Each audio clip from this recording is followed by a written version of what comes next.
Colegas, o canal de excelência da Rede Internacional de Excelência Jurídica, mais uma vez chega até vocês, agora trazendo o doutor Arnold Camanho, desembargador do Tribunal de Justiça do Distrito Federal, para falar um pouco sobre o novo, já não tão novo assim, Código de Processo Civil.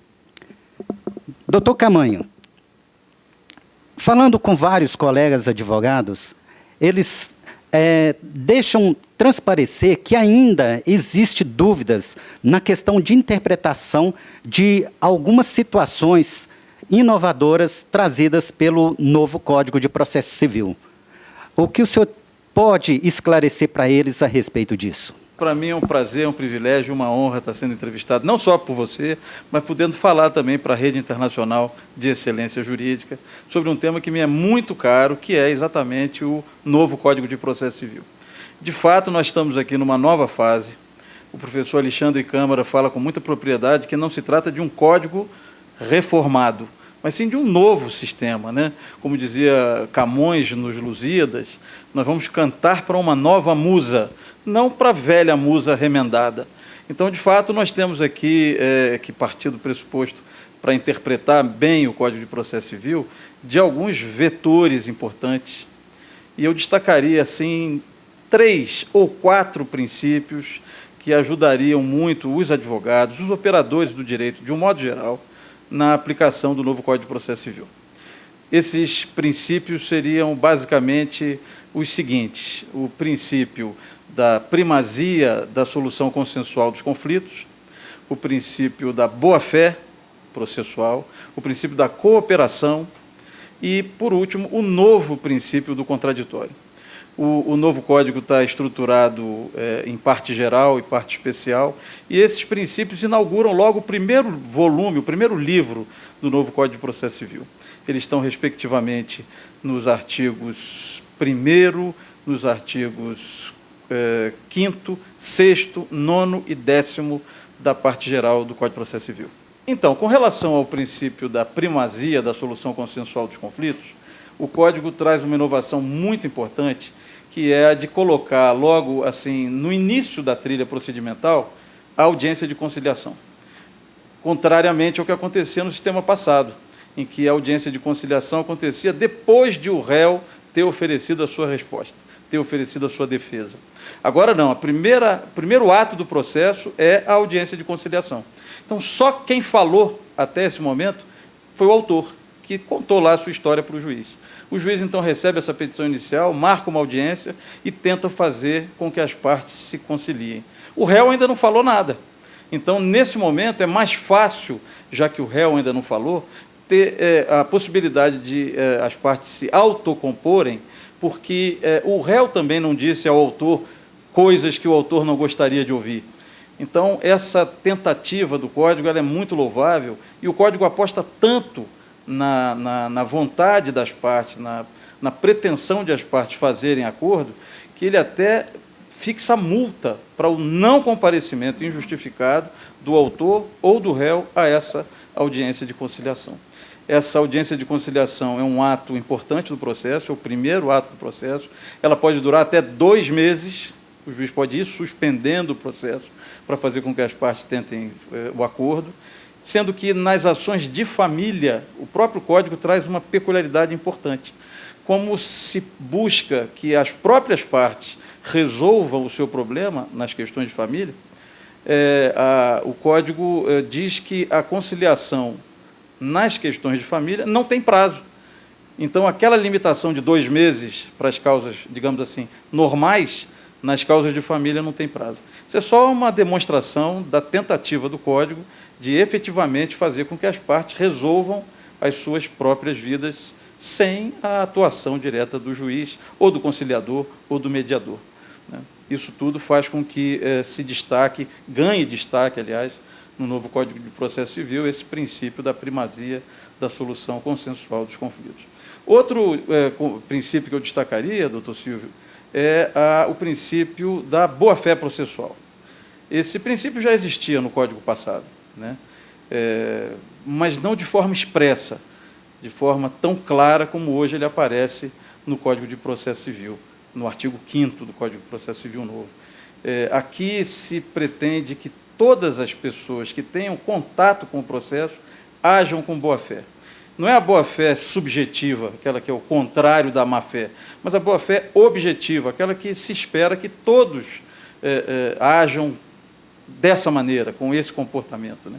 E não são só as pessoas do processo, o juiz, o autor e o réu, mas todas as pessoas que tenham até um contato, digamos assim, episódico com o processo.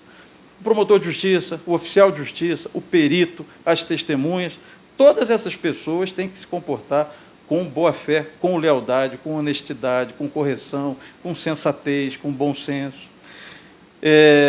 E o Código também sanciona esse comportamento contrário à boa-fé processual, seja na parte referente à litigância de má-fé, seja ao considerar que, por exemplo, constitui ato atentatório à dignidade da justiça determinados comportamentos desleais das partes. Seria, por exemplo, considerar atentatório à dignidade da justiça o ato do devedor no processo de execução que não indica ao juiz ou ao juízo onde estejam os bens passíveis de penhora, frustrando, assim, a tentativa do credor de receber o que lhe é devido. Então, esse princípio da boa-fé processual, que já existia no Código passado de forma implícita, ao ganhar essa expressividade na parte geral do novo Código, ganha também um outro ar, areja o Código, o novo sistema processual, fazendo com que todos, então, devam se orientar pela boa-fé e pela lealdade processual. O terceiro princípio que eu destacaria é o princípio da cooperação. Esse talvez seja uma das maiores inovações do novo sistema processual. Por quê? Porque nós sempre estivemos acostumados, desde sempre, desde o Código de 39 até agora, com um processo que é conduzido pelo juiz. E as partes são meros participantes desse drama no judiciário. Mas, a partir do novo Código, a partir de 18 de março desse ano, o processo deixou de ser conduzido exclusivamente pelo juiz para ser conduzido a 6 mãos, pelo juiz, pelo autor e pelo réu. Ou, melhor dizendo, pelo advogado do autor e pelo advogado do réu.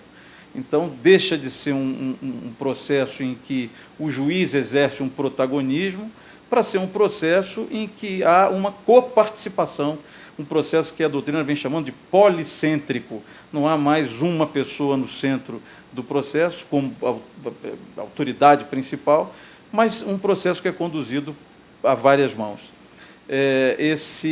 Essa questão da condução do processo nesse sistema comparticipativo, policêntrico, chega ao ápice, talvez, na realização de um negócio que o Código chama de audiência de saneamento em cooperação. Quando, no meio do caminho do processo, o juiz diz o que é que vai acontecer dali para frente, que provas que vão ser deferidas, quais são as questões controvertidas, o que é que ele vai fazer. Ele não vai fazer mais isso sozinho, nas causas de maior complexidade. Nas causas de maior complexidade, a lei diz que o juiz deverá, e é curioso notar o tom imperativo do verbo, o juiz deverá, não é poderá se tiver de bom humor, não, o juiz deverá designar data para audiência de saneamento, para que o saneamento seja feito em cooperação com o autor e com o réu.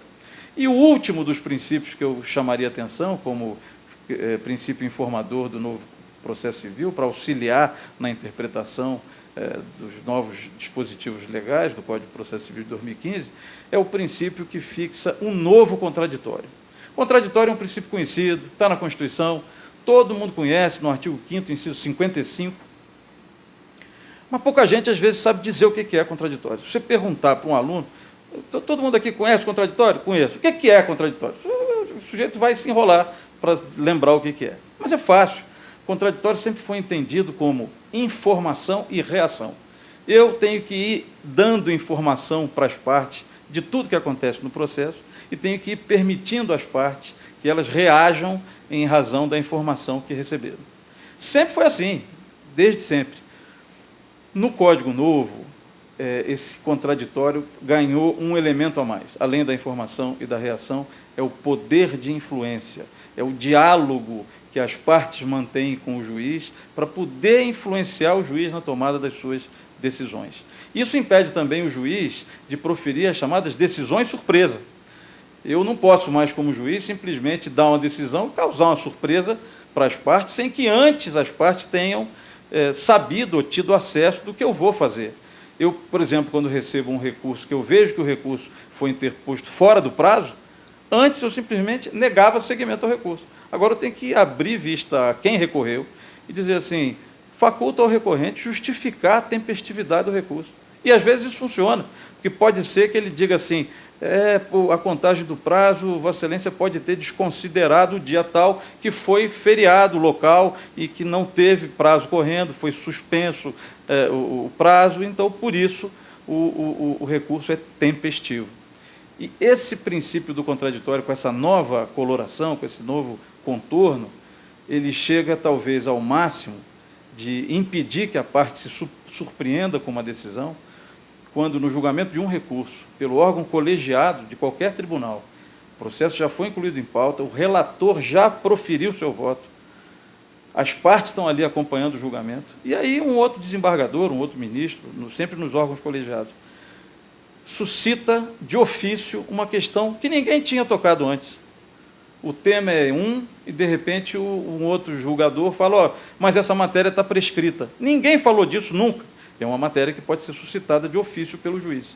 Nessa hora, o Código diz que a sessão de julgamento tem que ser suspensa para que se permita às partes que se manifestem sobre essa questão nova que não foi tratada em momento algum, para ver o nível de importância que o novo Código dá a esse novo princípio do contraditório. Então, esses são princípios que ajudam a interpretar o novo Código de Processo Civil, eles estão na parte geral do Código, e sendo disposições da parte geral, se aplicam às disposições da parte especial. Eu espero que isso tenha contribuído para elucidar esses pontos para os nossos queridos ouvintes. Algumas palavras, não, muitas palavras, eu diria, algumas gotas de um tanque de conhecimento sobre o novo Código do Processo Civil. Muito obrigado, doutor, e, mais uma vez, agradeço em nome da Rede Internacional de Excelência Jurídica. Eu que agradeço a sua disposição.